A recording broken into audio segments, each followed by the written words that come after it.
దేవుని యొక్క వాక్యాన్ని చదువుకుందాం. పరిశుద్ధ గ్రంథము నుండి మత్తయి సువార్త 20వ అధ్యాయము 20, 21 వచనాలను చదువుకుందాం.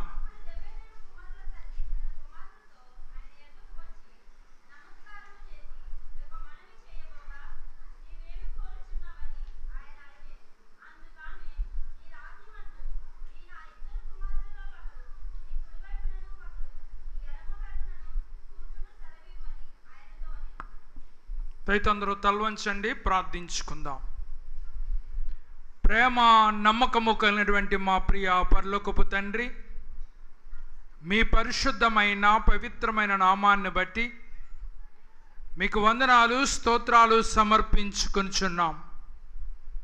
గడిచిన మదర్స్ డే నుండి ఈ దినము వరకు మమ్మల్ని అందరినీ మీ సజీవమైన రెక్కల సన్నిధిలో కాచి దాచి భద్రపరిచి మీ పవిత్రమైనటువంటి మందిర ప్రవేశ భాగ్యాన్ని మా జీవితాలలో మీరు అనుగ్రహించిన మీ కృపను బట్టి సన్నుతిస్తూ ఉన్నాం.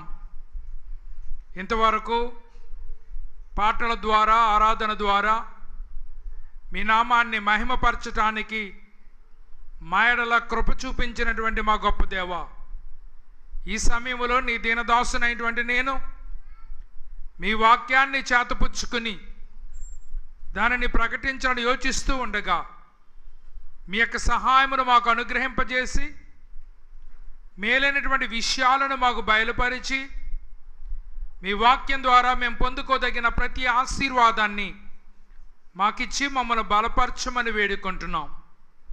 ఈ వాక్యం ద్వారా మీ నామానికి మహిమ, మా జీవితాలకు ప్రభువా ఆదరణ లభించులాగున సహాయమును విస్తరింపచేయమని ఈ ప్రార్థన మా ప్రభువారైనటువంటి యేసుక్రీస్తు వారి ఉన్నతమైన శ్రేష్టమైన నామమున అడిగి స్తుతించి బ్రతిమలాడి వేడుకొనుచున్నాము మా పరమ తండ్రి. ఈ రోజున మాతృ దినోత్సవాన్ని జరుపుకుంటున్నటువంటి మాతలందరికీ కూడా నా శుభాభివందనాలు తెలియజేస్తున్నాను. మన సంఘంలో ఉన్నవారికి, వెలుపల ఉన్నవారికి, స్త్రీలు బిడ్డలను కని పెంచిన వారందరికీ కూడా నా అభినందనలు తెలియజేస్తూ ఉన్నా. ఒకప్పుడు మాతృ దినోత్సవం అనేటువంటిది ఉండేది కాదు. 1914వ సంవత్సరంలో అమెరికాకు ప్రెసిడెంట్గా ఉన్నటువంటి వుడ్రో విల్సన్ అనేటువంటి ఆయన తల్లులను గౌరవించడానికి ఒక రోజుంటే బాగుంటుంది అని ఆయన కాంగ్రెస్కి, అనగా అక్కడ ఉన్నటువంటి పరిపాలనా విభాగానికి చెప్పాడు. మే నెలలో వచ్చేటువంటి 2వ ఆదివారము మాతృ దినోత్సవంగా జరుపుకోవటానికి అమెరికాలో ప్రకటించబడింది. మొట్టమొదటిగా అమెరికాలో పాటించారు. తర్వాత ప్రపంచవ్యాప్తంగా ఈ మాతృ దినోత్సవాన్ని జరుపుకోవటానికి అనేక మంది ఉత్సాహాన్ని చూపించి జరిపించుకుంటూ ఉన్నారు.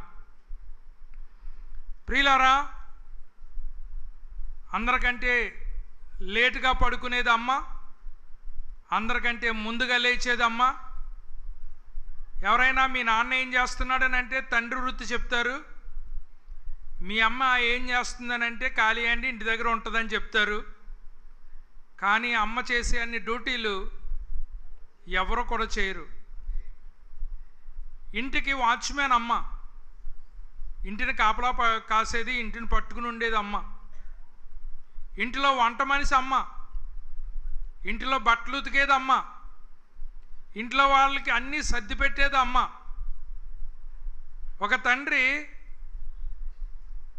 వాళ్ళ కొడుక్కి పెళ్లి ఫోటోలు చూపిస్తున్నాడట. పెళ్లి ఫోటోలు చూపిస్తూ ఉంటే వాళ్ళ కూతురు చాలా ఆశ్చర్యంగా ఈ ఆల్బమ్ను చూస్తుంది. చూచి పెళ్లి రోజున వాళ్ళ అమ్మ ఎంత అందంగా ఉందో ఆశ్చర్యపోతూ మనము ఈ స్త్రీని మన ఇంటికి తీసుకురాకముందు ఇలాగుండేదా అంటే ఆవిడ మాటలో, అమ్మాయి మాటలో ఏముందని అంటే పని చేయటానికి తీసుకొచ్చారనుకుంటుంది ఎవరిని, వాళ్ళ అమ్మని. ఈ స్త్రీ మన ఇంటికి రాకముందు ఇలాగ ఉండేదా, ఇంత బాగుండేదా అన్నట్టుగా మాట్లాడుతూ ఉంటే, అమ్మా ఆవిడని పని చేయటానికి మనం తీసుకురాలేదు, ఈ ఇంటి మేనేజరే ఆవిడ. వాక్యం చెప్తుంది, జ్ఞానవంతురాలు తన ఇల్లు కట్టును, 3 రాళ్ళు తన ఇల్లు ఓడబిరుకును. ఒక మగోడు ఎదగాలనంటే దాని వెనకాల ఒక స్త్రీ ఉంటుంది. ఆ స్త్రీ జ్ఞానవంతురాలు అయితే మగోడు ముందుకెళ్తాడు. జ్ఞానవంతురాలు కాకపోయినట్లయితే మరి ఈ కొంపని కూడా తాకాడు పెట్టేసి మరి బ్రతకవలసినటువంటి పరిస్థితి ఏర్పడుతుంది. ఈ రోజుల్లో మనం ఏం చూస్తున్నామని అంటే ఉన్నాయన్నీ తాకడెట్టేసి, లేకపోతే ఉన్నాయన్నీ అమ్మేసుకుని గొప్పగా కనిపించడానికే చూస్తున్నారు. కనిపించేది ఓప పని చేయదండి, బలం అయితే పని చేస్తుంది. ఓపుగా ఉండటానికి కనపడుతున్నారు కానీ బలంగా ఉండటానికి కనపడలేదు. కానీ ఈ స్త్రీ ఆమె ఎంతో కష్టపడి పనిచేస్తూ ఉంది. ఒక భర్త గారు ఆఫీస్కి వెళ్ళొచ్చి ఎన్ని కిలోమీటర్లు వెళ్ళొచ్చాడో చెప్తున్నాడు అంట. నేను 8 కిలోమీటర్లు ఆఫీస్కి వెళ్ళొచ్చాను. ఒక స్త్రీ యావరేజ్ వాళ్ళ ఇంట్లో రోజుకి 15 కిలోమీటర్లు తిరుగుతుంది. రోజుకి 15 కిలోమీటర్లు ఎవరికైనా కనపడుతుంది అది. ఎందుకనంటే పైపు దగ్గరికి, మరి బయట అంట్లు తోమనాకి, ప్రతి దానికి అటు ఇటు తిరుగుతుంటే యావరేజ్ని 15 కిలోమీటర్లు తిరుగుతుంది. ఈ రోజున ఇంట్లో పని చేసుకోక వాళ్ళు ఎవరో ఒకరి చేత పని చేయించుకునే వాళ్ళందరూ రోడ్ల మీద పరిగెడుతున్నారు. ఎందుకు? షుగర్ బీపీ వచ్చేసి. కానీ స్త్రీలు కష్టపడి పని చేసుకుంటే షుగర్ రాదు, బీపీ రాదు. ఒకవేళ కష్టపడి పని చేస్తున్నా కూడా వచ్చిందని అంటే ఆస్తులు ఎలాగ వారసత్వంగా వస్తాయో రోగాలు కూడా అలాగ వారసత్వంగా వచ్చినాయి అని మీరు తల్లిదండ్రులకి షుగర్ ఉన్నా బీపీ ఉన్నా దాన్ని వాయిదా వేసుకోవచ్చు. ఎలాగనంటే నోరుకి కొద్దంత తాళం వేసుకుంటే వాయిదా వేసుకోవచ్చు, నోరుకి తాళం వేయకపోతే స్పీడ్గా వచ్చేస్తాయి మనకి. అంచేత ఎప్పటికైనా వస్తాయేమో కానీ ముందుగా రాకుండా ఉండాలనంటే మనం కొంచెం జాగ్రత్తలో ఉండాలి అనేటువంటి విషయాన్ని నేను మీకు జ్ఞాపకం చేస్తూ ఉన్నాను. ప్రియులారా, తల్లి కష్టం కొంతమందికే కనపడుతుంది, కొంతమందికి తల్లి కష్టం కనపడదు. అంచేత అమెరికా ప్రెసిడెంట్ అంతటి వాడే అభినందించటానికి, తల్లిని అభినందించడానికి ఒక రోజు కావాలి. ఆ రోజుని స్పెషల్గా, అంటే ప్రతిరోజు అభినందించాలి, అందులో కాదంటలేదు, కానీ స్పెషల్గా ఒక రోజంటూ తీసుకుని, అమ్మ నువ్వు నన్ను కన్నావు వందనాలు, అమ్మ నాకు అన్నీ చేసి పెడుతున్నావు వందనాలు అని మనము మరి కృతజ్ఞత అనేటువంటిది స్త్రీలకు ప్రకటించవలసినటువంటి వారమై ఉన్నాం. సుఖంగా పెరిగిన వాళ్ళు ఉన్నారు, మరి కష్టంగా పెరిగిన వాళ్ళు ఉన్నారు. అమ్మల్లో కూడా సుఖంగా పెరిగిన వాళ్ళు మీరు అమ్మగారింటి దగ్గర సుఖంగా ఉన్నా మరి మెట్టింటికి వెళ్ళిన తర్వాత కష్టపడటము తప్పదు. భార్య కలెక్టర్ అయినా ఇంటికి వచ్చిన తర్వాత భర్తకు కుటుంబానికి సేవలు చేయటము తప్పదు. మా పాస్టమ్ గారు పెళ్ళవకముందు మరి పనులు చేసినటువంటి మనిషి కాదు. ఇప్పుడు ఆవిడ 5 అంతస్తులు మెయింటైన్ చేస్తుంది. 5 అంతస్తులు ఆవిడే తుడిచేయగలదు. ఆవిడ చేయకపోతే మా పని అంతే సంగతులు. ఎందుకంటే పని మనుషులు వస్తే వస్తారు, లేకపోతే రారు. 5 అంతస్తులని ఆవిడే మెయింటైన్ చేస్తుంది. తర్వాత జనరేషన్ ఎలా ఉంటుందో నాకు తెలియదు, కానీ ఆవిడ చాలా కష్టజీవి. అంటే మీ అందరికీ పాస్టమ్ గారు అంటే చాలా నైస్గా ఉంటారు, అందరి చేత పనులు చేయించుకుంటారు అనుకుంటారేమో, కానీ ఆవిడ కూడా కష్టజీవి. అలాగే మరి చాలామంది మీలో పనిలోకి వెళ్తున్నారు, కష్టపడి పని చేస్తున్నారు, మళ్ళీ ఇంటికి వస్తున్నారు, కుటుంబాన్ని చక్కబెట్టుకుంటున్నారు. కనుక మిమ్మల్ని బట్టి నేను దేవుని స్తుతిస్తూ మిమ్మల్ని అందరినీ కూడా మనసారా అభినందిస్తూ ఉన్నా. ఎందుకంటే ఏ సంఘంలోనైనా స్త్రీలు తలుచుకుంటే జరగలేనటువంటి పని లేదు.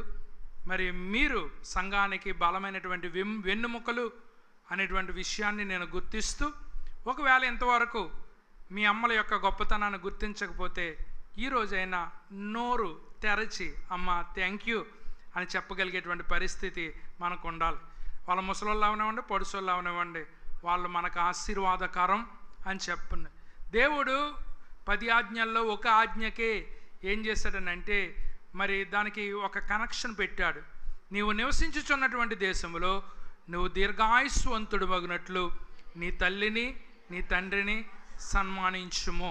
సన్మానించమని అంటే మెడలో దండేసి సాలువ కప్పమని కాదు, వాళ్ళు చేస్తున్నటువంటి పనిని గుర్తించి అమ్మా వందనాలు, నాన్న వందనాలు అని చెప్పేటువంటి బిడ్డలు కావాలి.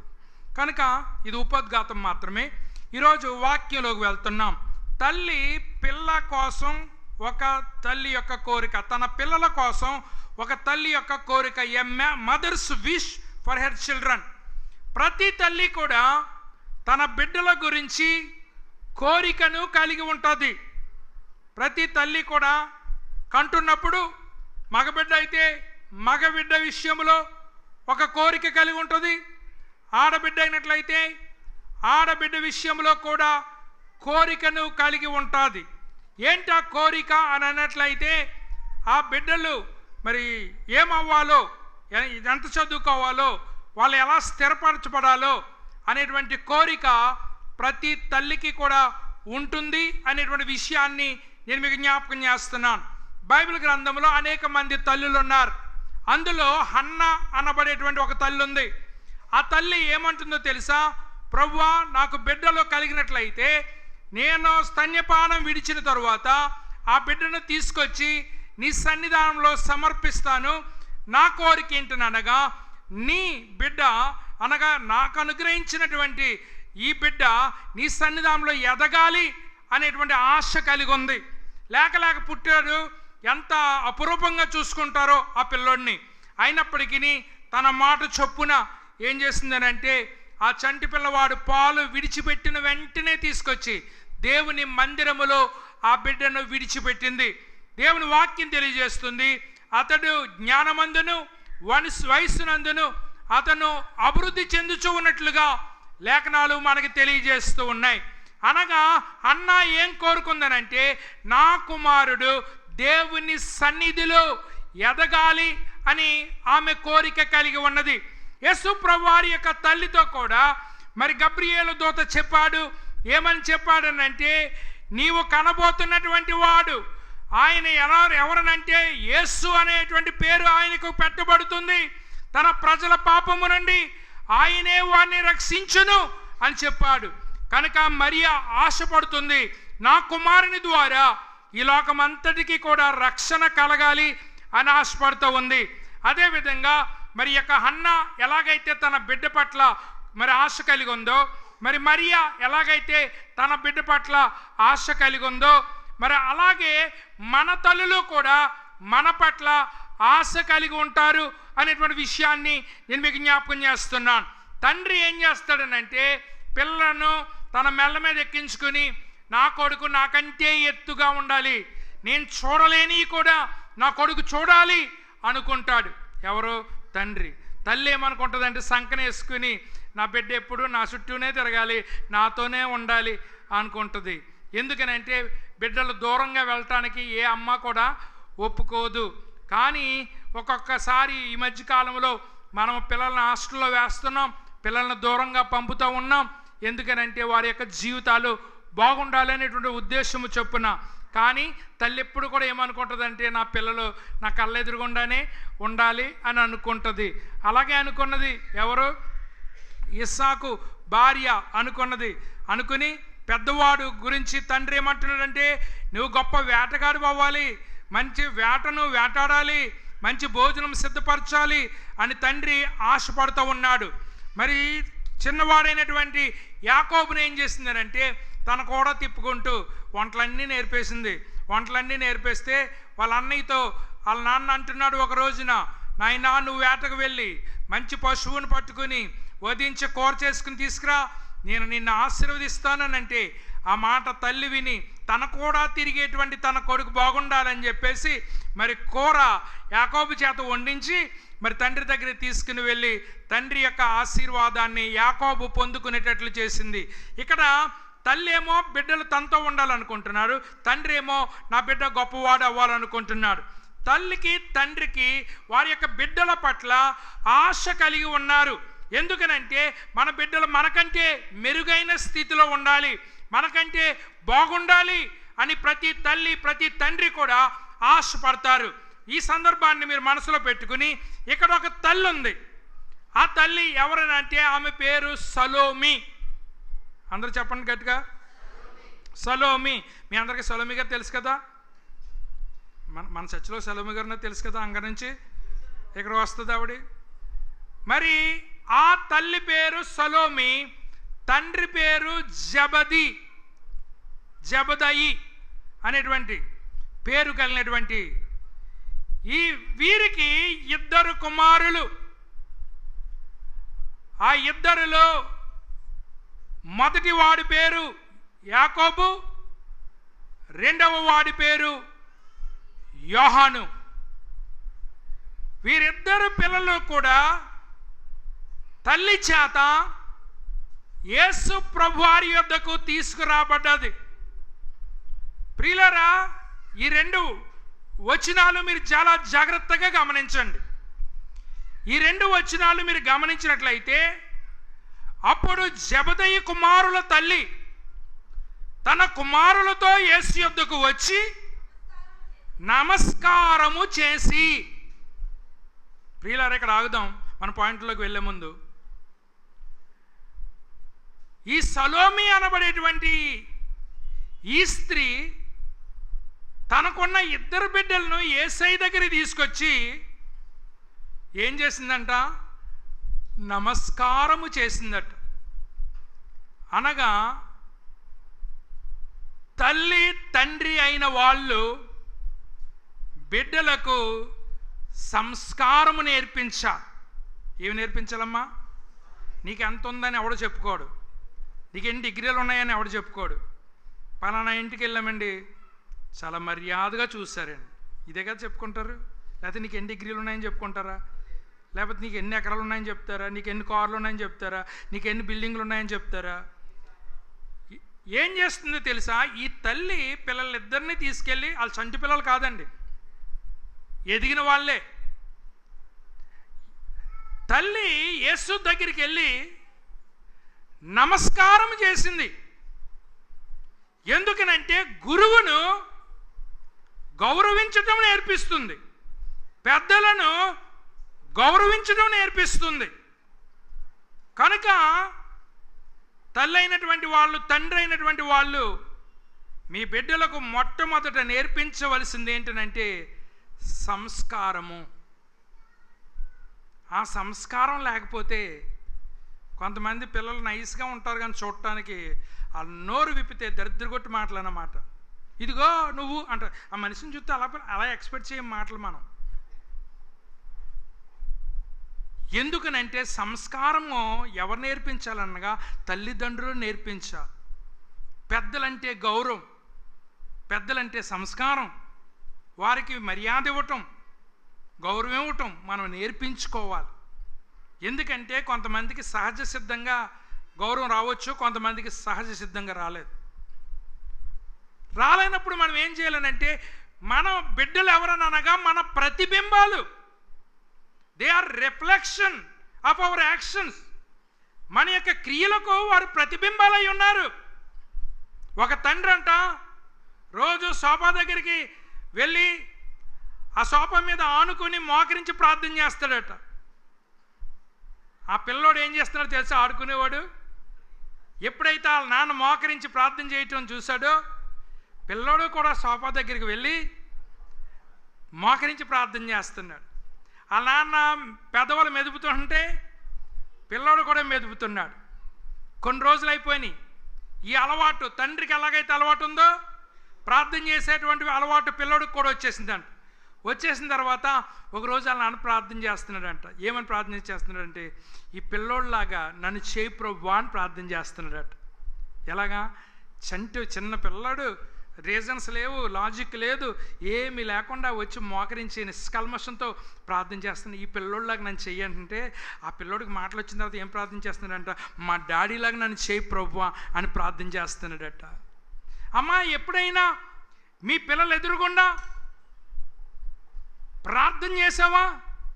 నిన్ను చూసి ప్రార్థన నేర్చుకునే వాళ్ళలాగా ఉన్నారా, లేక బూతులు నేర్చుకునేటువంటి వారిలాగా ఉన్నారా? ఏ విధమైనటువంటి మరి సంస్కారం నువ్వు నేర్పిస్తున్నావు? అందుచేతనే గౌరవం అనేటువంటిది ఎక్కడి నుంచి స్టార్ట్ అవుతుందని అంటే, స్త్రీలరా ప్రభునొక వలె మీ సొంత పురుషునికి లోబడి ఉండుడి అని చెప్పినప్పుడు ఫస్ట్ భార్య ఎప్పుడైతే భర్తను గౌరవంగా మాట్లాడుతుందో అప్పుడు పిల్లలు తమ తండ్రిని గౌరవించడం నేర్చుకుంటారు. నువ్వు బెడ్రూమ్లో ఎలా మాట్లాడుకుంటావో, ఎందుకంటే ఇప్పుడు యారా అంటాం పేసను, బెడ్రూమ్లో యారా అనుకుంటావో ఏమనుకుంటావో నీ ఇష్టం, కానీ పిల్లలు ఎదురుకుండా ఏం చేయలేనంటే మర్యాదగా మాట్లాడితే ఆ పిల్లలు ఏమి నేర్చుకుంటారనంటే గౌరవాన్ని నేర్చుకుంటారు. కొంతమంది ఓయ్ యారా ఇలాగ రకరకాల సంబోధనలతో సంబోధిస్తే నీ పిల్లల దగ్గర నుంచి నీకు లేని సంస్కారం నీ పిల్లల దగ్గర నుంచి నువ్వు ఎలా ఎక్స్పెక్ట్ చేస్తావు? అందుచేత ఈవిడ మామూలు స్త్రీ అనుకోకండి, ఒక వ్యాపారవేత్త యొక్క భార్య. జబదయి అనేటువంటి వాడు ఒక వ్యాపారవేత్త. వ్యాపారవేత్త అంటే చేపల వ్యాపారం చేస్తాడు. తన యొక్క 2 పిల్లలతో కలిసి మాత్రమే కాకుండా అనేక మందిని కూలికి తెచ్చుకుని అనేక పడవలు కలిగినటువంటి వాడై, అనేక బోటులు కలిగినటువంటి వాడై, అనేక మందిని కూలికి తెచ్చుకుని వీళ్ళందరూ వేటకు వెళ్ళి వేటాడి దీన్ని ఒక పెద్ద వ్యాపారంగా మార్చుకున్నారు. అంచేత ఆ ఊరెళ్ళి జబదయి అన్నారు అనుకోండి, ఆ ఊరులందరికీ తెలుసు. ఎందుకంటే అతను ఒక వ్యాపారవేత్త. వ్యాపారవేత్త కొడుకు ఏమవ్వాలండి చెప్పండి? ఇంకా పెద్ద వ్యాపారవేత్త అవ్వాలి, అవునా కాదా? ఎందుకనంటే మన పిల్లలు మనకంటే గొప్పోళ్ళ కింద ఉండాలని అనుకుంటాం కదా.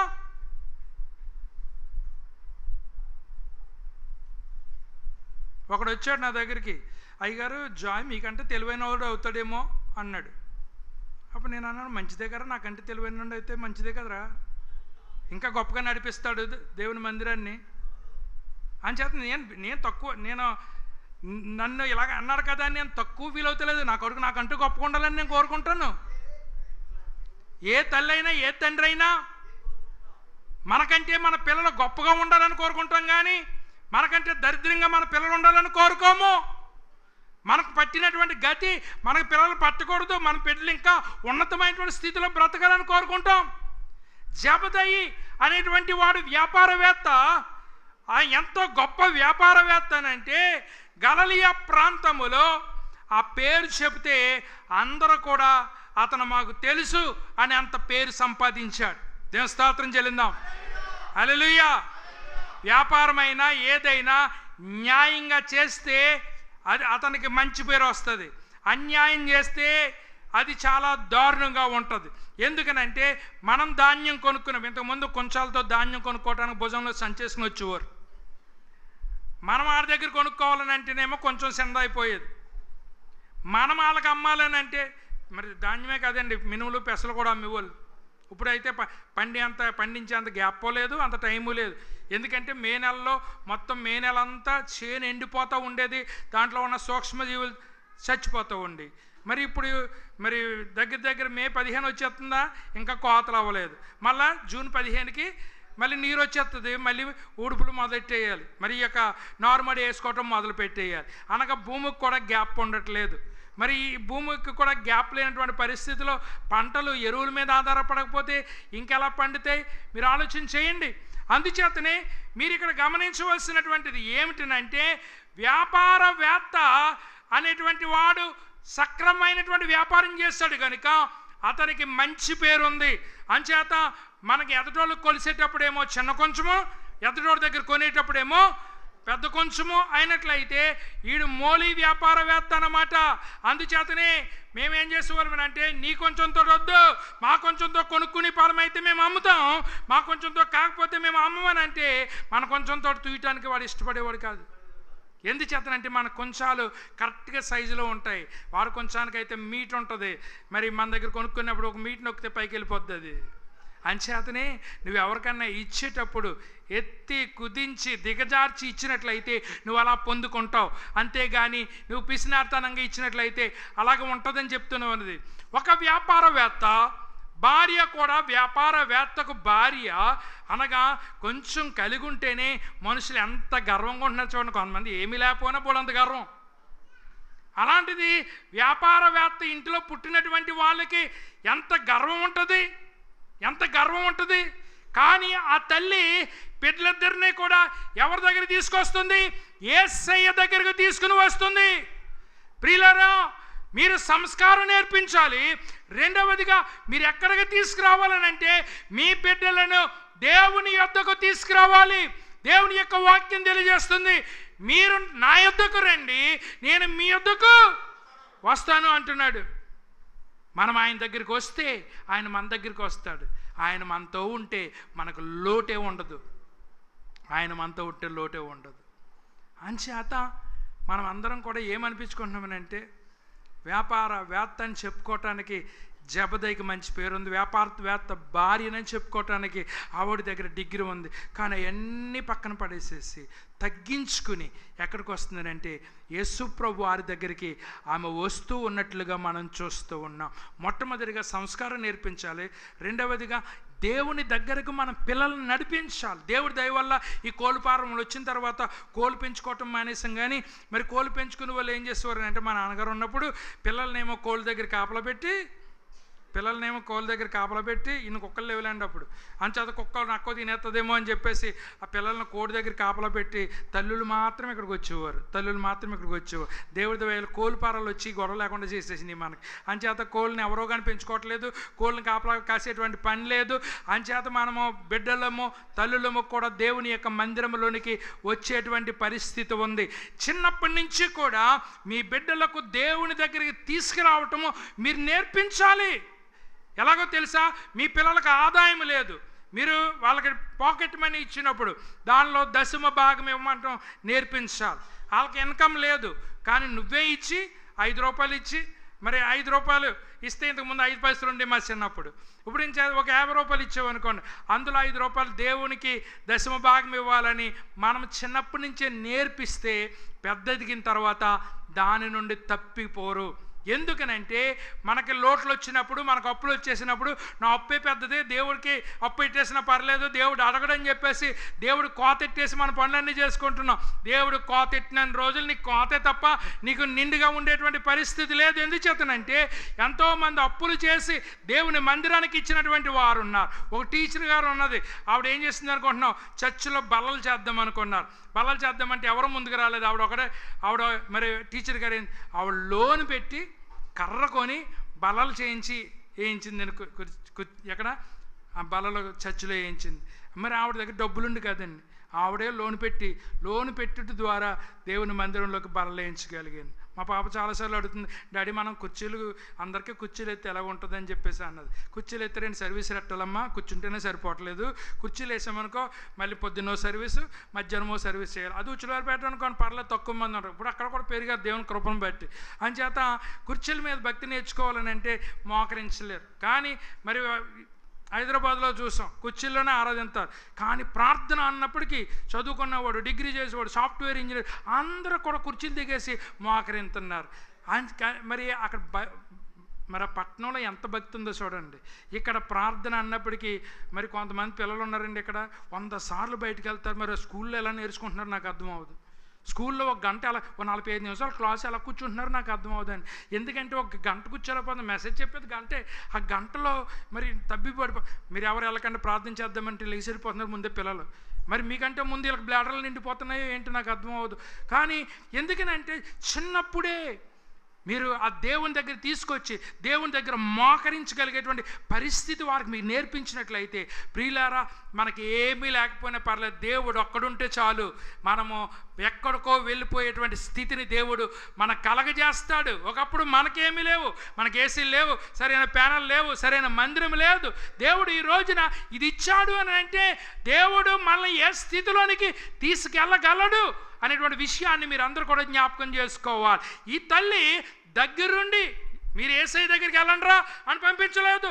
దగ్గరుండి వాళ్ళ 2 బిడ్డల్ని కూడా ఎవరి దగ్గర తీసుకొచ్చింది? యేసయ్య దగ్గర తీసుకొచ్చింది. మీ పిల్లలు ఒరే నేను వెళ్ళిపోతున్నాను చర్చికి, వెనకాల రారా అంటే ఎంతమంది వచ్చేస్తున్నాను అంటాడు, కానీ అసలు ఎక్కడ కనపడ్డు. వచ్చేస్తున్నాను అంటాడు, కానీ వాడు ఎక్కడెక్కడ కనపడ్డు. ఎంతమంది కుటుంబం అంతా కలిసి దేవుని సన్నిధానంలోకి వచ్చి అనేటువంటి అనుభవాన్ని నేర్పిస్తున్నారు. ఆలోచన చేయండి. మీరు ఒక వారం రాకపోతే మీ ప్లేస్ అక్కడ ఖాళీగా కనపడాలి. అయ్యో పలానా ఆవిడ ఇక్కడ లేదు, పెద్ద బుజ్జి అక్కడ కూర్చునేది ఇలా ఆవిడ ప్లేస్ ఖాళీగా కనపడుతుంది. మరి చూసినప్పుడల్లా బాధ కలుగుతూ ఉంటుంది. కొంతమంది వస్తున్నారో తెలీదు, కొంతమంది బయట ఫిక్స్ అయిపోయారు కానీ కొంత కాళ్ళు లేగలేని వాడు కూర్చున్నాడు అంటే ఏదో వస్తుంది. కాళ్ళు లేచినోడు కూడా కాళ్ళు ఉన్న కూడా లాంగ్ రావట్లేదు. అంచేత వాళ్ళు వచ్చారో తెలీదు. నేను అందుకు సంద వేసినప్పుడు చూస్తున్నాను, ఎవడన్నా వస్తున్నాడు లోనికి, ఈడు వచ్చాడు గొల్లోకి. లాస్ట్ మూమెంట్లో వచ్చి సందపాటికి సంద వేయడానికి వచ్చినా నేను వచ్చారు అనుకుంటాను కదా, నువ్వు ఫస్ట్ నుంచి వచ్చినాడు కాదు కదా. అందుచేత నీవేం చేయాలి? తల్లి దగ్గరుండి తన బిడ్డలిద్దరినీ కూడా యేసు ప్రభువారి దగ్గరికి ఎలా తీసుకెళ్ళిందో నీవు కూడా నీ బిడ్డలను దగ్గరుండి యేసు ప్రభువారి దగ్గరికి తీసుకుని వెళ్ళాలి. యేసయ్య దగ్గరికి వచ్చి నువ్వు నమస్కారం చేస్తే దేవుడు అంటున్నాడు, నా సన్నిధిలోనికి ఎవడో ఒట్టి చేతులతో కనపడకూడదు అన్నాడు. అదేవిధంగా ఆయన సన్నిధానంలోకి వచ్చి వెళ్ళినోడు కూడా ఒట్టి చేతులతో వెళ్ళకూడదు. ఒకవేళ నువ్వు ఒట్టి చేతులతో వచ్చినా నిండారా దేవుని యొక్క దీవెనలు పొందుకొని నువ్వు వెళ్ళేటువంటి పరిస్థితి దేవుడిని కలగజేయాలని నేను కోరుకుంటున్నాను. దేవుడి దగ్గరికి వచ్చిన వాళ్ళందరూ ఆస్తూనే వస్తారు. దేవుడి దగ్గరికి వచ్చిన వాళ్ళందరూ కూడా ఏదోటి వాంఛించే వస్తారు. ప్రభు అడుగుతున్నాడు, నేనేం చేయాలని కోరుకుంటున్నావమ్మా అని అడిగితే, నా కోరికోటి ఉందయ్యా, ఆ నాన్నకంటే పెద్ద బిజినెస్ మ్యాన్ అవ్వాలయ్యా అంటలేదు. ఏమంటుందో తెలుసా? ఒక కొడుకునేమో కుడి పక్కన కూర్చోబెట్టేసుకో, ఓ పక్కనేమో ఎడం పక్కన కూర్చోబెట్టేసుకో. కుడి పక్కన ఒకరిని ఎడం పక్కన ఒకరిని కూర్చోబెట్టేసుకో. ఎంత భాగ్యం ఉంటే యేసయ్య పక్కన కూర్చోగలం. దేవుని స్తోత్రం చెల్లింది. హల్లెలూయా. ఎంత భాగ్యం ఉంటే దైవ స్తుతినితో పాటు మనం కూర్చోగలుగుతాం. కానీ ఈవిడ కోరుతుంది, అయ్యా మా పిల్లలకి చెప్పండి, వాళ్ళ నాన్నకు మంచి పేరు తేవాలని, మంచి బిజినెస్ మ్యాన్ అవ్వాలని అనుకోవటం లేదు. నా బిడ్డలిద్దరూ కూడా సేవకులు అయిపోవాలయ్యా. ఏమైపోవాలంట? బిడ్డలిద్దరూ ఏమైపోవాలటండి? సేవకులు అయిపోవాలట. ఆమె ఏమంటుందో తెలుసా? నా బిడ్డలు, నా పిల్లలు దైవరాజ్యములో భాగం కావాలి. దైవరాజ్యములో భాగం కావాలి. మీలో కొంతమంది ప్రతి దానిలో అడ్డబడి దేవుని పనిలో నేను భాగాన్ని కలిగి ఉండాలి, దేవుని పనిలో నేను భాగాన్ని పంచుకోవాలి అని మీలో కొంతమంది మీకు మీరే కల్పించుకుని దేవుని పని చేస్తున్నారు. మీరు చేసింది వృధా కాదు. అమ్మ నేను చూడొచ్చు, నేను చూడకపోవచ్చు, నేను రివార్డ్ ఇవ్వచ్చు, ఇవ్వలేకపోవచ్చు, కానీ దేవునికి నువ్వేం చేస్తున్నావో, దేవుని మందిరానికి తడిబట్టాడుతుంది దేవుడు చూశాడు, దేవుని మందిరాన్ని తొడవటం దేవుడు చూశాడు, దేవుని మందిరంలోకి వచ్చినటువంటి వారు భోజనం చేస్తే నువ్వు ప్లేట్లు కలగటం దేవుడు చూశాడు. తండ్రి కంటే గొప్పోడు అవ్వాలి, గొప్ప బిజినెస్ మ్యాన్ అవ్వాలి అని కోరుకోవటం లేదు ఈవిడ. ఏమంటుందో తెలుసా? అయ్యా నీవు రాజ్యము గురించి చెప్తున్నావు కదా, ఆ రాజ్యములో నా బిడ్డలో కూడా భాగాన్ని పంచుకోవాలయ్యా. సంఘానికి కావలసింది స్పెక్టేటర్స్ కాదు, సంఘానికి కావలసింది పార్టేకర్స్. దాంట్లో భాగాన్ని పెంచుకునే వాళ్ళు ఉండాలి. సినిమా హాల్లోకి వెళ్తాం, మన పాత్ర ఏముండదు. ఆ సినిమా ఆడుతుంది, ఈలయ్యాలంటే వేస్తాము, చప్పలు కొట్టాలంటే కొడతారు, మళ్ళీ ఎడకొచ్చేస్తారు, అంతా అలా ఆడేస్తారు. చర్చ్ అలాంటిది కాదు. చర్చిలో నాకు బాధ్యత ఉండాలి, చర్చిలో నాకు భాగం ఉండాలి. అందుచేతనే ప్రతి ఒక్కరికి కూడా ఏదో ఒక బాధ్యత అనేటువంటిది తీసుకోవాలి. దేవుని మందిరములో నాకు ఈ బాధ్యత ఉండాలి అనేటువంటిది. ఇది దేవుడి పనే కదా, ఎవడొకడు చేసుకుంటాడు. రాజుగారు పెళ్ళి అవుతుందట, రాజుగారు పెళ్ళి అవుతుంటే పాడున్న వాళ్ళందరూ పాలేయమన్నారట. పాలేయమంటే వీధి, మరి మీరు అందరూ కూడా రాజుగారి దగ్గరికి తెచ్చి ఎక్కర్లేదు, వీధుల్లో పెడతామో ఒక ట్యాంకో అక్కడ పోసేయండి అన్నాడట. ఒకడు అనుకున్నాడంటే నీళ్ళు వేసేసి అందరూ పాలేస్తారులని నేను నీళ్ళు వేసేద్దాం అనుకున్నాను, అందరూ పాలేస్తారులని నేను నీళ్ళు వేసేద్దామని చెప్పేసి బిందులకు వచ్చి నీళ్ళు వేసేసాడంట. అందరూ అలాగనుకున్నారంట. ఏమనుకున్నారంట? అందరూ అలాగనుకున్నారంటే ఎవడొకడు పాలు వేస్తాడు, అందులో నీళ్ళు కలిసిపోతాయని. తీరా పోసి రాజుగారు వచ్చి ఆ ట్యాంకులు కలెక్ట్ చేసుకుంటే పాలు లేవంట, అందులో ఏమున్నాయి? అప్పుడు పిలిచాడట, ఎవడెవడు వేసాడట పాలు అంటే, అప్పుడు నేను వేసాను వస్తుంటే అక్కడ పాలు లేవు, ఇంత దుర్మార్గులు రా బాబు మీరు, ఇంత దుర్మార్గులు. అంచేత నలుగురు ఉన్నారు ఎవరొకరు చేసేయాలి అనుకుంటాం కాదు. నీవు సంఘంలోకి వచ్చి నువ్వు చేస్తున్నటువంటి పని ఏంటి? ఆ వెనకాల ఉన్నవాళ్ళు డోర్లు వేయలేరా? మీ పక్కన ఉన్నవాళ్ళు డోర్లు వేయలేదా? డోర్లు పిల్లలు చేయాలా? మనకంతగా మనకు మాత్రం బాధ్యత లేదా? చెప్పండి. ఎంతసేపు ఇద్దరు ముగ్గురు కుర్రలేనా బాధ్యత? మనకు బాధ్యత లేదా? పోనీ వీళ్ళకి ఏమన్నా జీతాలు ఇస్తున్నామా? వాళ్ళు ఎందుకు వస్తున్నారు? అయ్యో నేను వెళ్ళాలి, దేవుని యొక్క పనిలో నేను భాగాన్ని పంచుకోవాలి. జీతాలు ఇచ్చి ఎంతమంది చేత పని చేసుకుంటాం? జీతాలు ఇచ్చి ఎంతమంది చేత పని చేయించుకుంటాం?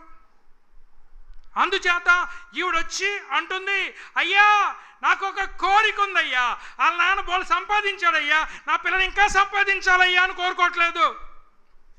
నాకున్నది ఇద్దరు బిడ్డలు, ఒకడు బిజినెస్ చూసుకుంటాడు, ఒకడు దేవుడి సేవ చేస్తాడు అంటలేదు. నా ఇద్దరు బిడ్డలు కూడా దేవుని సేవకే, ఇద్దరు బిడ్డలు కూడా దేవుని సేవకే. మనం మానవుడికి సేవ చేయాలి, దేవుడికి మానవ సేవ చేయాలి, మాధవ సేవ చేయాలి. దేవుడి పనులు మనము మా పిల్లకి ఒక గంట కూడా మాతో కలిసి కూర్చోమంటే మా గంట కూడా చాలా ఇంపార్టెంట్ అంటుంది. కానీ చర్చికి వచ్చేటప్పుడు అందరూ మిగతా పనులన్నీ కట్టేసి ఇంటిల్లో పాది చర్చికి వెళ్తాం, ఇంటిల్లో పాది కష్టపడతాం. ఎందుకంటే ఆదివారం ఎంత ఆకలేస్తుందో తెలుసా? మాకంటూ సొంత వాళ్ళు ఎవరూ లేరు. పొద్దున్నే 8 గంటలకు నాకు టిఫిన్ పెట్టాలి ఇంటి దగ్గర. ఆదివారం 11 గంటలకు టిఫిన్ తింటాం. ఈ లోపల ఈ షుగర్ ఉన్నవాడికి ఏమైపోతుంది? షుగర్ డౌన్ అయిపోతూ ఉంటుంది, ఆకలి వేసేస్తూ ఉంటుంది.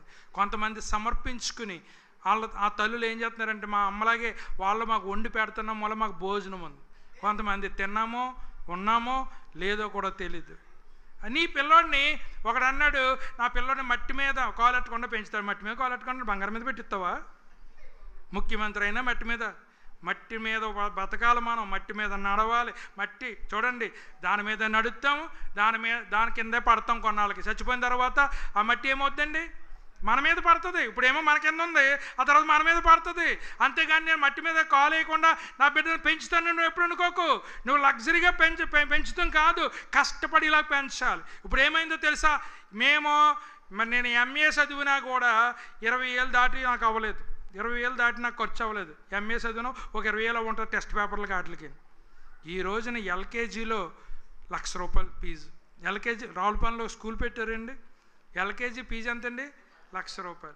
₹1,00,000 ఎందుకు అవుద్దిరా బాబు ఏబిసిడీలు నేర్పించడానికి అని అడిగితే తీసుకెళ్ళి బస్సు వేసి అంట, ఆడ కూర్చుని రూము ఏసీ అంట. అంటే చిన్నోడికి చెమట అట్టకూడదు అన్నమాట. ఇప్పుడు కొంచెం ఏం చెప్తున్నారు? వాళ్ళకి స్తోమత ఉన్నా లేకపోయినా ₹1,00,000 కట్టించేసి మా పిల్లోడు చెమట ఓడకుండా పెరగాలని చెప్పేసి, చెమటకి కానీ తట్టుకోలేనటువంటి బాడీ అయితే రోగాలన్నీ కూడా పక్షులు చెట్టు మీదకి వచ్చేసినట్టు రోగాలన్నీ వచ్చి మీద పడిపోతాయి. చెమట పట్టినప్పుడు చెమట పట్టాలి. సినిమా యాక్టర్లు ఉన్నారు, ఏసీలో ఉంటారు, రోడ్డు మీద డ్యాన్స్ వేసేటప్పుడు వాళ్ళు చెమటతో పట్టదా? చెప్పండి. ఆడు ఎంత లగ్జరీగా బతికినా రోడ్డు మీద ఎగరవలసిందే, చెమట పట్టవలసిందే. దేవుడు అన్నాడు, నువ్వు చెమట ఊరితేనే కానీ నీకు భోజనం దొరకదని చెప్పాడు. కానీ ఇప్పుడు మనం ఏమనుకుంటున్నామనంటే, మనం లేనోళ్ళమైనా మన పిల్లలకి చెమటట్టకుండా బతకాలనుకుంటాం. చిరంజీవి ఒకసారి చెప్పాడు, వాళ్ళ కొడుకు ఫస్ట్ టైం సినిమా యాక్ట్ చేసినప్పుడు అంట ముఖం నల్లగైపోయిందంట. అసలు ఎలా ఉన్నాడో చూద్దామని చెప్పేసి మరి వెళ్తేనంట వాళ్ళ కొడుకు చెమటలు కారిపోతున్నాయంట. అప్పుడు అనుకున్నాడు అంటే నా కొడుకు ఎప్పటికన్నా బాగుపడతాడు. అంతేకన్నా చిరంజీవి అంతటోడే, అన్ని కోట్లు ఉన్నవాడే వాళ్ళ కొడుకు చెమట కారితే సంతోషించాడు. మరి మనం ఏం చేస్తున్నాం? నా పిల్లోడికి చెమటట్టకూడదు, నా కొడుకు చెమటట్టకూడదు. చెమటట్టకపోతే చెమటట్టే పరిస్థితి. కరెంటు పోతే ఏం చేస్తావు? తల నుంచి కాలు దాకా చెమటట్టేదా? చెప్పండి. అందరికి జనరేటర్ కొనుక్కోగలరా? అంచేత బయటికి వెళ్తే ఏం చేస్తావు? బయట మన ఇష్టం కాదు కదా. అంచేత ఏ సిచ్యువేషన్కైనా బ్రతికేలాగా ఉండాలి, అంచేత ఇప్పుడంటే ఏసీలు వచ్చినాయండి. ఎన్టీ రామారావు పరిపాలన చేసినప్పుడు మనకు పాత ఆలయం ఉండేది, దాని చుట్టూ డాబా ఉండేది, పైకి వెళ్ళిపోయి నేల మీద సాపేసుకుని పడుకునేవాళ్ళు. శరీరం అంతా కాలిపోయింది నాకు. ఎందుకంటే కరెంటు ఉండేది కాదు, ఆరు బయటే పడుకునేవాళ్ళు. ఇప్పుడంటే మనకి ఇన్వర్టర్లు వచ్చినాయి, మరి బోళ్ళంతా వ్యవహారం వచ్చింది. అంచేత ఇంత సుఖంగా బ్రతుకుతున్నాం. నీ బిడ్డకి చెమట అట్టకూడదు అనుకోక. నా బిడ్డ చెమట కార్చాడండి అంటే ఈ చెమట ఏదో ఒక రోజు నన్ను బాగు చేస్తుందని నమ్మండి. దేవస్థానం చెప్పండి. అయ్యా అయ్యా జబదయ్య అంటే పెద్ద పేరయ్యా, బోల్ డబ్బు ఉందయ్యా, అందుచేత జమీందారులాగా మా కొడుకులు పెరగాలయ్యా అనుకోవటం లేదట. అయ్యా నా భర్త వ్యాపారవేత్త, నేను వ్యాపారవేత్తకు భార్యను, కానీ నా బిడ్డలిద్దరూ ఏమవ్వాలని కోరుకుంటున్నానంటే నా బిడ్డలిద్దరూ కూడా సేవకులు అవ్వాలని కోరుకుంటున్నాను. నాయకులు అవ్వాలని కోరుకోవట్లేదు, సేవకులు అవ్వాలని కోరుకుంటున్నాను. మీ పిల్లలకి చెమట పడితే మీరు తట్టుకోగలరా? ఒకసారి మా జాయ్ కష్టపడతాడండి, చెమట పడుతూ ఉంటుంది, అలా అమ్మ ఊరికే కంగారు పడిపోతాడు. జాయ్ చెమటెట్టేస్తుంది. జాయ్ పట్నే ఎంత చెమటడితే అంత బాగుపడతాడు. దేవుని స్తోత్రం చెల్లిందాం. హల్లెలూయా. ఈరోజు నువ్వు కష్టపడ్డావా, రేపు సుఖపడతావు. ఈరోజు నువ్వు సుఖం నేర్చుకున్నావా, రేపొద్దు నీ బాగుపడేటువంటి పరిస్థితి ఉండదు. లేని స్థితిలోంచి ఉన్న స్థితిలోకి వెళ్ళొచ్చు, కానీ ఉన్న స్థితిలోంచి లేని స్థితిలోకి వెళ్ళాలంటే అది ఎంత కష్టమో ఒకసారి మీరు ఆలోచించేయండి. అయ్యా తండ్రి వ్యాపారవేత్త, నేను వ్యాపారవేత్త భార్యను అని గొప్ప చెప్పుకోవటం లేదు. అయ్యా దేవుని రాజ్యానికి మించింది మరొకటి లేదయ్యా. ఈ రాజ్యములో ఎంత సంపాదించినా ఏదో ఒక రోజున మట్టిలోకి దిగిపోతాం. కానీ నా బిడ్డలు మట్టిలోకి దిగిపోయిన తర్వాత వాళ్ళ చరిత్ర అంతమైపోయేలాగా ఉండకూడదు. వాళ్ళు నీ రాజ్యములో భాగాన్ని పంచుకునే వాళ్ళు ఉండాలి. నీ పక్కన ఉంటే నువ్వు చెప్పిన పని చేస్తారు, నీ పక్కన ఉంటే నీకు ఇష్టమైన రీతిగా బ్రతుకుతారు. అంచేత ఇద్దరిని కూడా చెరుకో పక్కన పెట్టేసుకొని అయినా నా కొడుకు లాయర్ అవ్వాలి, నా కొడుకు ఇంజనీర్ అవ్వాలి, నా కొడుకు డాక్టర్ అవ్వాలని అనుకుంటున్నావు, కానీ నా కొడుకు సేవకుడు అవ్వాలని అనుకున్నావా? సేవకుడు అవ్వాలని అనుకున్నావా? సేవ ఆరంభములో ఏదైనా కష్టమే. 30 సంవత్సరాల కింద ఎంత కష్టపడ్డానో ఇప్పటికీ అంతే కష్టపడుతున్నాను నేను. ఒకవేళ వెహికల్స్ మారొచ్చు, కానీ కష్టం మాత్రం సేమే. ఎందుకనంటే మా నాన్నగారికి ఉన్నంత కష్టం నాకు లేదు, నాకున్నంత కష్టం మా జాయ్కి లేదు. ఇంకో జనరేషన్కి వెళ్తే జాయ్కి ఉన్న కష్టం వాళ్ళు కొడుకుండదు. ఎందుచేతనంటే దేవుడు అంచెంచెలుగా దీవిస్తూ వస్తున్నాడు. మా నాన్నగారిని చదివించుకోవటానికి మా తాత ఉన్నటువంటి గేదె బిడ్డను కూడా అమ్మేయవలసి వచ్చిన పరిస్థితి. అది అమ్మేసి మరి స్కూల్కి పంపించాం. తిరిగి వచ్చిన తర్వాత మా నాన్నగారికి ఏమో పోలీస్ ఆఫీసర్ అవుదాం అనుకున్నారు. పోలీస్ ఆఫీసర్ అవుదాం అనుకుంటే ఆ రోజుల్లో ఏ జాబ్ అయినా సులువుగా వచ్చేది. ఈయన అంటున్నారు నేను పోలీస్ ఆఫీసర్ని అవుతాను అంటున్నాడు మా తాతతో. మరి మా తాతకి ఏం జరిగిందనంటే పిల్లలు పుట్టడం చచ్చిపోతాం. అప్పుడు మా తాతతో ఎవరో చెప్పారట, పామారు దేవుని మందిరంలోకి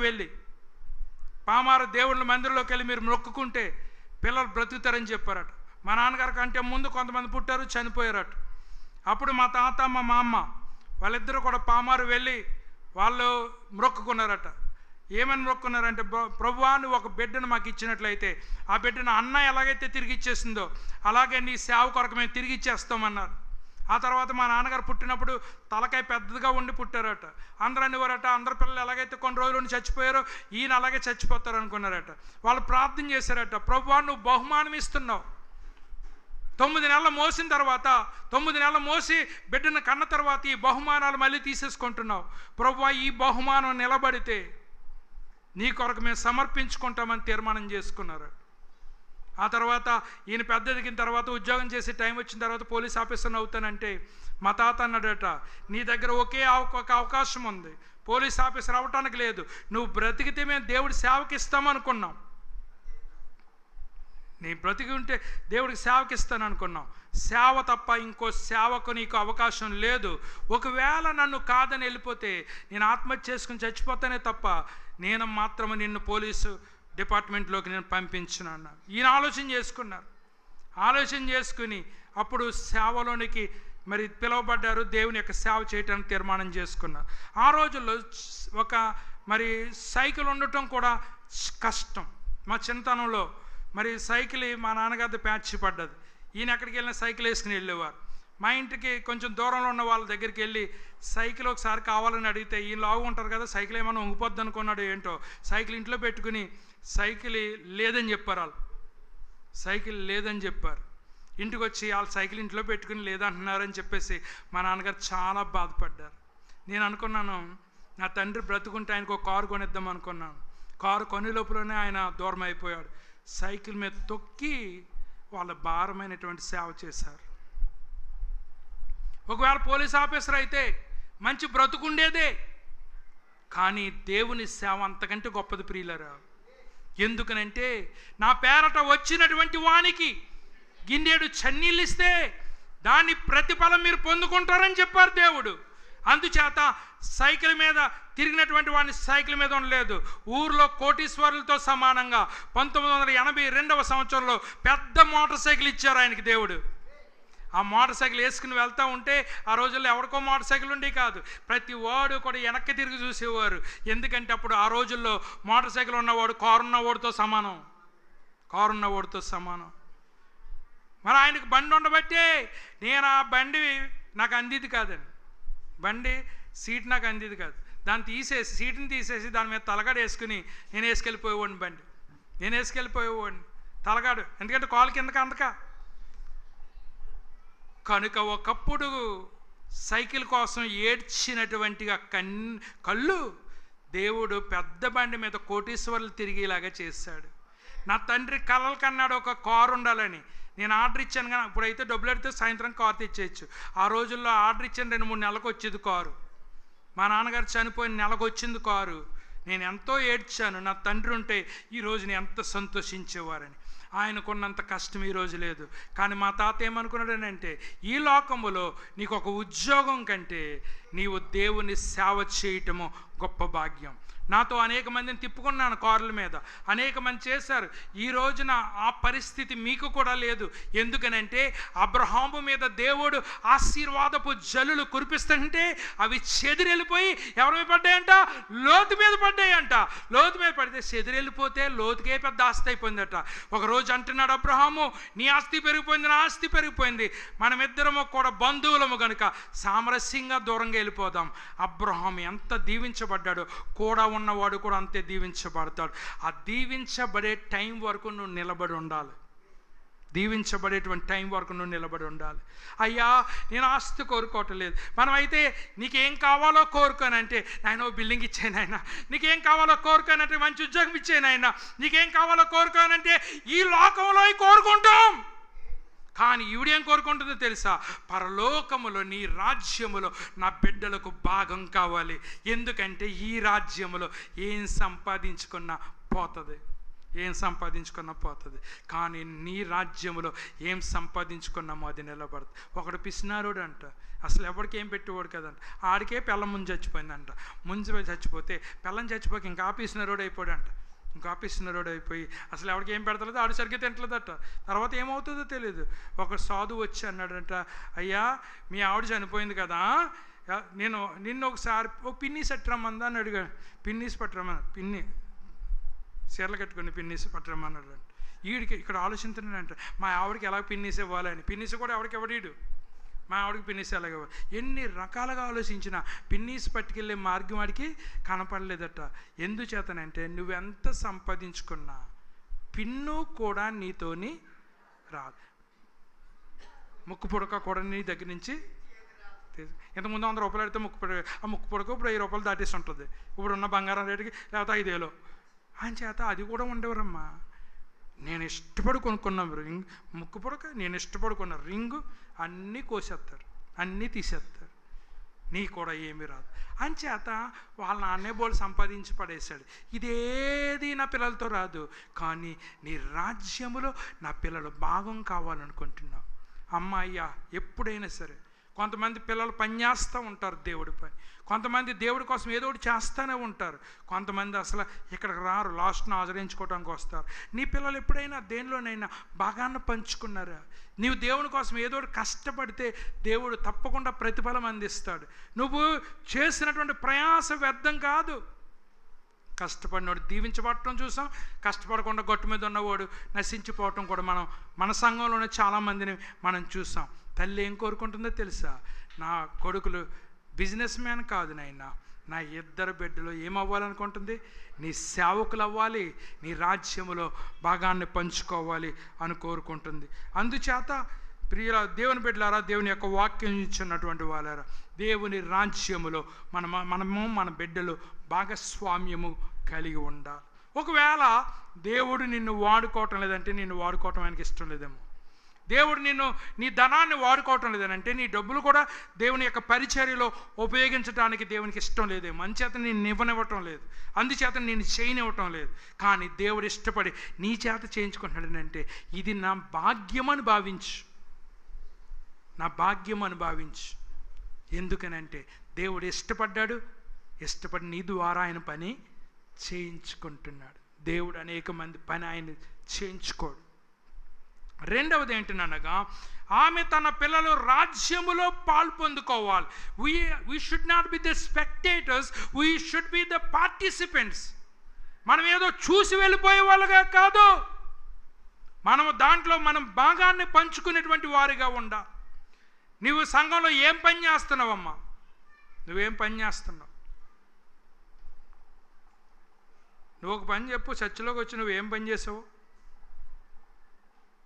కొంతమంది అంతసేపు తినేసి అక్కడ పడేసిపోవటమే తప్ప అసలు ఒక పని వాళ్ళ మీద వేసుకోరు. ఇంటి దగ్గర ఇలాగే నడుతుందమ్మా నీకు? ఇంటి దగ్గర కూడా ఇలాగే నడుతుందా? నువ్వెంత తగ్గించుకుంటావో దేవుడు నిన్ను అంత హెచ్చిస్తాడు. అది ఏం కోరుకోవాలి? ఆకుల్లో అన్నమెత్తం కాదు నేర్చుకోవాలి, ఆకులు తీయటం నేర్చుకోవాలి. ప్లేట్లో అన్నమెత్తం కాదు నేర్చుకోవాలి, ప్లేట్లు కడగటం నేర్చుకోవాలి.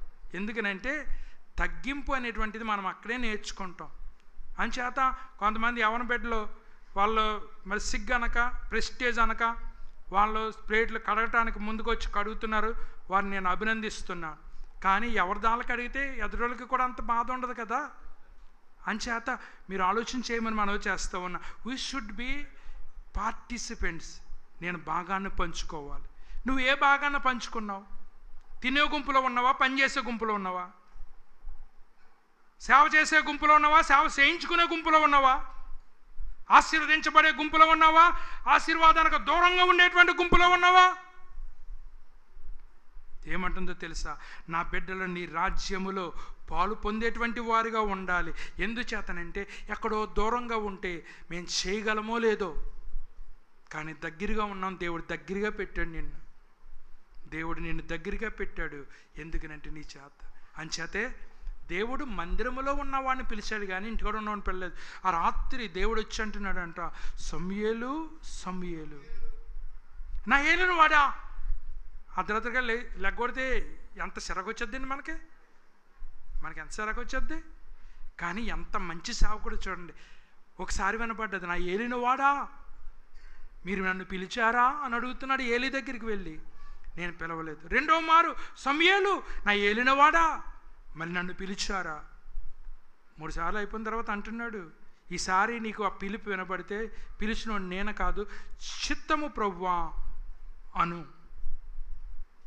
అప్పుడు సమూయేలు అని దేవుడు పిలుస్తుంటే చిత్తం ప్రభువా నీ సేవకుడు ఆలకించుచున్నాడు. దేవస్థాపించలేను. ఇంటి దగ్గర ఉన్నవాడికి వచ్చిందా పిలుపు? చెప్పండి, ఎవరికి వచ్చింది? దేవుని మందిరములో కనిపెట్టుకుని ఉన్నవాడికి పిలుపు వచ్చింది. దేవుడు గొప్ప సేవకుడిగా సమూయేలును చేశాడు. మనకు అవకాశం వచ్చిన ప్రతిసారి దేవుని మందిరములో మన సమయాన్ని గడపటానికి ఆయత్తపడాలి. దేవుని యొక్క పనిలో భాగాన్ని పంచుకోవటానికి ఆయత్తపడాలి. ఎందుకంటే ఒక కుటుంబంలో అందరికీ ఎలాగైతే బాధ్యత ఉంటుందో సంఘములో ప్రతి ఒక్కరికి కూడా మీ బాధ్యతలు ఉన్నాయి. ఆ బాధ్యత మిమ్మల్ని ఎవరిని ఏరుకోరి వచ్చి నీ బాధ్యత తీసుకోమనరు. నువ్వు ముందుకు వచ్చినట్లయితే ముందుకు వచ్చినటువంటి వాడిని దేవుడు వాడుకుంటాడు. నువ్వు వెనక్కున్నట్లయితే నీ బ్రతుకు ఎప్పుడు వెనకలే ఉంటుంది. ఏం చేద్దాం? వాడబడదామా?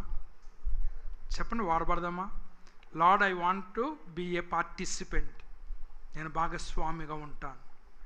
ఇది రెండవ విషయం. మూడవ మాట చెప్పి నేను ముగిస్తాను. She wanted her kids to be powerfully used in the God's kingdom. తన పిల్లలు దేవుని రాజ్యములో శక్తివంతంగా ఉపయోగించబడాలని ఆమె కోరుకుంటుంది. ఏదో ఆర్డినరీ వాళ్ళగా కాదు. నా పిల్లలు దేవుని పనిలో శక్తివంతమైన వారిగా ఉపయోగపడాలి. శక్తివంతమైన వారిగా ఉపయోగపడాలి. మరి రావులపాలెంలో మరి ఈ వాయిద్యాలు నేర్పిస్తున్నారు అంటే ఉచ్చులపేటలో 2 డబ్బులు కట్టి నేర్చుకుంటున్నారు. ఇక్కడి నుంచి ఒక్కరు కూడా రాలేదు. ఇక్కడి నుంచి మనకు ఉన్నంతసేపు సెల నొక్కోవటమే సరిపోతుంది. పనికొచ్చే పని ఒకటి నేర్చుకుందాం అనేటువంటి ఆలోచన చాలామందికి లేదు. ఖాళీగా ఉన్నప్పుడు ఆ సెల్లో పాట నేర్చుకుందాం అనుకున్నావా? లేకపోతే ఒక పనికొచ్చేటువంటిది ఏదైనా ఆ సెల్ల ద్వారా నువ్వు చేద్దాం అనుకున్నావా? లేకపోతే 24 hours సెల నొక్కుంటే నీకు ఏం డబ్బులు వస్తున్నాయా? శక్తివంతమైన పాత్రలు కావాలి. ప్రభువుని ఈవిడ అడిగిందా ఎలా ఉందనంటే, మిగతా 12 మంది దగ్గర ఉన్నారు అనుకోండి, ఏమనుకుంటారు? మిగతా 10 మంది దగ్గర ఉన్నారు అనుకోండి, వీళ్ళ కొడుకంట ఇద్దరు చెరుకు పక్కన కూర్చోవాలని మనం అందరం ఏమైపోతాం అని చెప్పేసి తిట్టుకుంటారు కదా. ప్రభు అన్నాడు, అమ్మ నువ్వు అడిగిన కోరిక చాలా పెద్దది. ఎవరిని ఎక్కడ కూర్చోబెట్టాలనేది నా చేతుల్లో లేదు, నా దేవుడి చేతిలో ఉంది. నా తండ్రి ఎవరికి ఏ స్థానం ఇవ్వాలో ఆ స్థానం ఇస్తా. దేవుడు గనుక మనల్ని ఉంచవలసినటువంటి స్థానంలో ఉంచకపోతే మనం అసలు ఏం చేద్దామో తెలుసా? ఎవరిని లెక్క చేయలేనంత పొగరుతో బ్రతుకుతామేమో. ఎంత పరిగెట్టే గుర్రమైనా దానికి ఏం కావాలి? ధైర్యం కాదు, బ్రిడిల్. దాన్ని ఏమంటారు? దాన్ని బ్రిడిల్ అంటారు, మరి తెలుగులో ఏమంటున్నారు? కళ్ళిం కావాలి. దేవుడు ఒక్కొక్కరికి ఒక్కొక్క కళ్ళిమేస్తాడు. కళ్ళిమైపోతే నువ్వు రెచ్చిపోతావు. కలిమైపోతే నువ్వు మామూలుగా ఉంటావా? మిడిసి పడిపోవు. అంచేత ముఖమంతా అందంగానే ఉంది, దానికి ఒక ఏదో ఒకటి రక్కేస్తుంది అని అనుకుంటాం. ఈ రక్కింది బాగోపోతే బాగుంది కదా ఈ మనిషి అనుకుంటాం. ఆ రక్కు దేవుడు ఎందుకు ఎట్టాడని అంటే, అది లేకపోతే నేను భూమి మీద పట్టుకోలేము అని.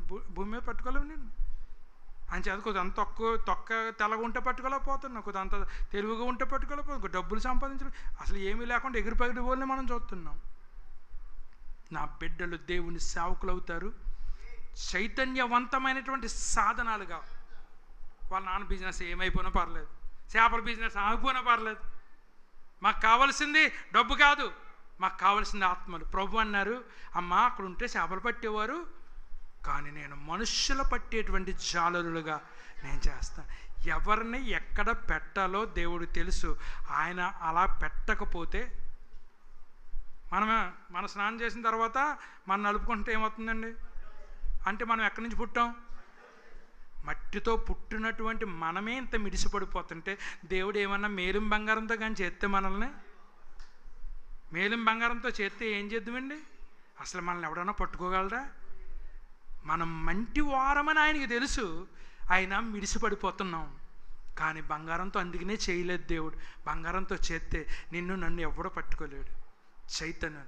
నా తండ్రి నీ పిల్లల్ని ఎక్కడ ఎవరిని పెట్టాలో ఆయనకి తెలుసు. చెప్తున్నాను, దేవుడు ఈ కోరిక నెరవేర్చాడా? దేవుడు నీకేం కావాలని అడిగాడు కదా, నెరవేర్చడానికే కదా అడిగాడు.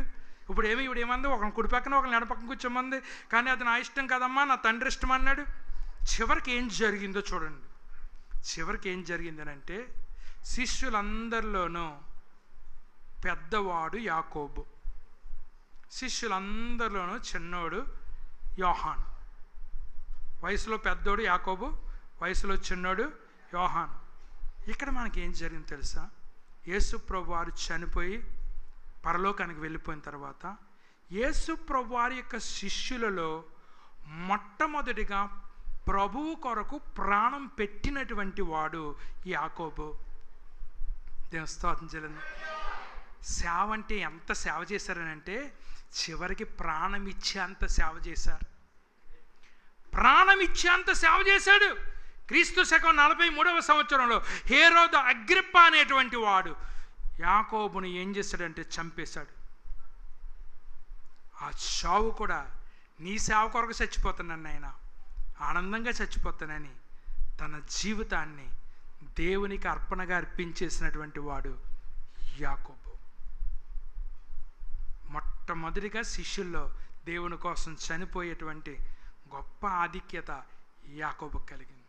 శిష్యులందరికంటే చిన్నోడు యోహాను. యోహానుతో దేవుడు అన్నాడు, అందరికంటే ఎక్కువ కాలం బ్రతికినోడు యోహాను. ఈయన ఎక్కువ కాలం ఎందుకు బ్రతికాడంటే, ప్రభు అన్నాడు, నేను తిరిగి వచ్చేంత వరకు నువ్వు మళ్ళీ నన్ను చూసేంత వరకు నువ్వు బ్రతుకుంటావు అని చెప్పాడు.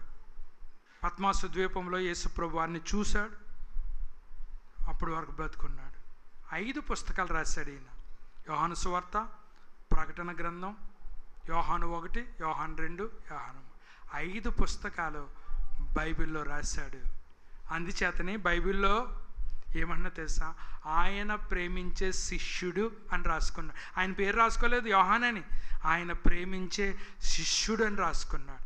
చూసారా, ఇప్పుడు తల్లి ఏం కోరుకుందో అది బిడ్డల యొక్క జీవితంలో నెరవేర్చబడింది. ఒకరు ముందు ప్రభు కోసం చనిపోయారు, ఒకరు ఆఖరిని ప్రభు కోసం చనిపోయారు, ప్రభు కోసం వాడబడ్డారు, ప్రభు కోసం రాశారు, అనేక మందిని బలపరచడానికి వాళ్ళు కారకులయ్యారు. తల్లి కోరికను బిడ్డలలో నెరవేర్చాడు. దేవుడు ఏమన్నాడో తెలుసా, అయ్యా మేము మీకోసం అన్నీ వదిలేసుకుని వచ్చాం, మాకేంటి అని అడిగేశాడు పేతురు. ప్రతి వారికి చేసినందుకు ఏదో ఒకటి కావాలి. దేనికన్నా ఆశపడు, దేవుని పనికి ఆశపడకు. దేవుడు ఏమన్నాడు తెలుసా, నా రాజ్యంలో మీకు సింహాసనాలు ఉన్నాయి, నా రాజ్యంలో స్తంభాలుగా నేను మిమ్మల్ని చేస్తున్నాను అని దేవుడు ఏమన్నాడు తెలుసా, ఎవ్వరికి లేనటువంటి ఆధిక్యత మీకు కలగబోతుంది. ఎందుకనంటే మీరు నా సేవ చేయటానికి మీరు ఇష్టపడ్డారు, బిజినెస్లను వదిలేశారు, కుటుంబాలను వదిలేశారు, నా కోసం సేవ చేశారు. దేవుడు ఏమంటున్నాడు తెలుసా, బలా నమ్మకమైన నా మంచి సేవకుడా, నా మంచి దాసుడా, నీకు అప్పగించినటువంటి పనిని నమ్మకంగా చేశావు. ఈ రోజున అమ్మ రికమెండేషన్ బట్టి దేవుడు వారికి ఆధిక్యత ఇవ్వలేదు. అమ్మ ఏం కోరుకుందనంటే ఈ లోకపు ఆధిక్యతలను కోరుకోలేదు, దైవాధిక్యతను కోరుకుంది. ఈ లోక రాజ్యాన్ని సంపాదించుకోమని కోరుకోలేదు, దేవుని రాజ్యాన్ని నా బిడ్డలు సంపాదించుకోవాలంది. ఆ రాజ్యాన్నే ప్రకటించారు, ఆ రాజ్యం కోసమే జీవించారు, ఆ రాజ్యం కోసమే చనిపోయారు. నిజముగా మనం అక్కడికి వెళ్ళి ఎంతో ఆనందించబోతున్నాం, వాళ్ళకి తెలుసు. చివరిగో మాట, యోహాను 5 గ్రంథాలు రాశాడని తెలుసా మీకు? కొంతమంది ఆదివారం గుళ్ళోకి వచ్చినప్పుడు బైబిల్ దులుపుకున్నట్టుగా వస్తారు, మళ్ళీ తీసుకెళ్ళిన తర్వాత అక్కడ పడేస్తారు, దానికి పని లేదు. ఒక విశ్వాసి పరలోకంలోకి వెళ్ళిన తర్వాత పేతురు గారు స్వాగతం చెప్పారట. పేతురు గారు స్వాగతం చెప్పి అక్కడ ఉన్నటువంటి మనుషుల్ని పరిచయం చేస్తున్నాడట. ఈయన పేరు ఓబద్యా అన్నాడట, ఈయన పేరు ఓబద్యా అన్నాడట. ఇతనేమో డిల్లపోయి చూస్తున్నాడు ముఖం ఇలా పెట్టి, ఓబద్యా నేను ఎప్పుడు వినలేదే, ఇలాంటి వాళ్ళు ఎప్పుడు, నీకు తెలుసా ఈయన ఒక గ్రంథాన్ని రాశాడు బైబిల్లో. ఈయన ఎప్పుడైనా బైబిల్ ముట్టుకుంటే కదా ఏ గ్రంథం, ఓబద్యా అనేవాడు బైబిల్లో ఉన్నాడని కొట్టాలి దీనికి. దేవుడు నమ్మాడు, పరలోకంలోకి వెళ్ళాడు, కానీ ఓబద్యా అనేటువంటి గ్రంథం ఉన్నదని తెలియదు. అదే బైబిల్ చదివినోడైతే ఇతను ఓబద్యా అనగా థ్యాంక్ యూ ఫర్ మీటింగ్, నిన్ను కలుసుకోవడం చాలా ఆనందం ఉంది, పుస్తకం చదివాను అనగలడు బైబిల్ చదివినాడు. తర్వాత నెక్స్ట్ వెళ్ళి ఈయన పేరు జపన్యా అంటున్నాడు అంట, ఎరుముఖం వేసుకొని చూస్తున్నాడు అంట, ఎరుముఖం వేసుకొని చూస్తున్నాడు అంట. జపన్యా ఎవరైనా మాకు దగ్గరుడా అనుకుంటున్నాడు అట. బైబిల్లో ఒక పుస్తకం రాసినటువంటి జపని, అదే నీవు నేను బైబిల్ చదివాం కాబట్టి జపని అనగా ఎంత అద్భుతంగా రాశారు ఈ గ్రంథం, దేవుడు మిమ్మల్ని ఎంత బాగోడుకున్నా, థ్యాంక్ యూ ఫర్ మీటింగ్, నేను కలుసుకోవటాన్ని బట్టి నేను ఆనందించాను. కనుక బైబిల్ మీ దగ్గరే పెట్టుకున్న వాళ్ళారు. ఒకవేళ బైబిల్ చదువుతాం రాకపోయినా సెలనొక్తం వచ్చు, చాలామందికి సెలనొక్తం వచ్చు, ఆ సెల్లో కూడా బైబిల్ ఎక్కించుకోవచ్చు. చదువుతాం రాకపోతే అక్కడ ఆడియో నొక్కారనుకోండి, అదే చదివేస్తుంది బైబిల్. ఆడియో నొక్కితే బైబిల్ అదే చదివేస్తుంది. మీకు ఎవరు చదివోడు ఇంతకుముందు మనం రా బైబిల్ చదివి వింటాను, ఆ పని ఏమి లేదు. నీకు ఆడియో ఇది వచ్చు కదా, వాట్సాప్ వచ్చు, మీకు ఇవన్నీ వచ్చు, దాన్ని నొక్కితే అదే చదివేస్తుంది. ఆ మాటలు విన్నావంటే నువ్వు దీవించబడతావు. కనుక ఉన్న బైబిల్ నెగ్లెక్ట్ చేయకండి. ఆ తల్లి ఏం కోరుకుంది, నా బిడ్డలు ఇద్దరు దేవుడి సేవకులయ్యా, దేవుని రాజ్యంలో స్థానం సంపాదించుకోవాలి, ఇద్దరు దేవుని రాజ్యంలో స్థానం సంపాదించుకోండి. తల్లిగా నువ్వు ఆశపడితే, మీరు ఊరోళ్ళందరి కోసం ప్రార్థన చేస్తారు, కానీ నీ బిడ్డ కోసం నువ్వు మాత్రమే ప్రార్థన చేయగలవు. నీకున్న భారం, నీ బిడ్డ కొరకు నీకున్న భారం ఇంకే తల్లికే ఉండదు. అంచేత నా బిడ్డల జీవితాన్ని బాగు చేయ ప్రభు అని యేసయ్య తల్లి, నా కొడుకు అందరి కోసం తన జీవితాన్ని అర్పించేసిన అనేక మంది కొడుకులు పుడతారు నాకు అనుకుని, అమ్మా ఎనిమిదో రోజున తెలిసింది కొడుకు చచ్చిపోతాడని మరి అమ్మకు, అయినా ఆమె దాచుకుని పెంచింది, తన కొడుకు వెళ్ళిపోయాడు. సలోమి ఎవరో తెలుసా? సలోమి యేసయ్యను సిలువ వేస్తున్నప్పుడు అక్కడ నిలబడినటువంటి స్త్రీల్లో సలోమి కూడా చాలా ప్రాముఖ్యమైంది. కొడుకులు ఇద్దరు దేవుని సేవకులు, తల్లి దేవుని సేవ చేసింది. ముగ్గురు గొప్ప జబదయి గురించి బైబిల్ ఎక్కువ రాయలేదు కనుక వీళ్ళ ముగ్గురు భక్తి చూసిన తర్వాత ఆయన ఆగుతాడా? ఆయన కూడా నా బిజినెస్ కంటే నా దేవుని సేవ ముఖ్యమని. అందుచేతనే బైబిల్లో ఎన్నిసార్లు జబదయి జబదయి జబదయి అని రాయబడ్డదని అంటే వీళ్ళ భక్తి వాళ్ళకి అంటుకుంది. నీ భక్తి నీ భర్తకి నీ పిల్లలకు అంటుకోవాలి. అలాగ అంటుకోవాలని అంటే నువ్వు ఆశపడాలి, ప్రార్థన చేయాలి, దాంట్లో ఎదురు చూడాలి. సొలొమోను కోరికను నెరవేర్చిన దేవుడు తల్లులుగా మీ కోరికను దేవుడు నెరవేర్చునుగాక. అలా నెరవేర్చాలని నేను ఆశపడుతున్నాను. అందుచేతనే తల్లి అయిన మరి అనుకుంది, నా బిడ్డ అందరి కోసం ప్రాణాలు పెట్టి వారి పాపాల నుండి తప్పించాలని కోరుకుంది. అందరి కోసం ప్రాణాలు పెట్టి మనందరికీ రక్షకుడయ్యాడు. ఆయన వైపుకు చూచి ఆయనను జ్ఞాపకం చేసుకుంటూ పవిత్రమైనటువంటి ప్రభువారి బలను మనం తాగటానికి ఆయత్తపడదాం. అందరూ కూడా కళ్ళు మూసుకుంటాం.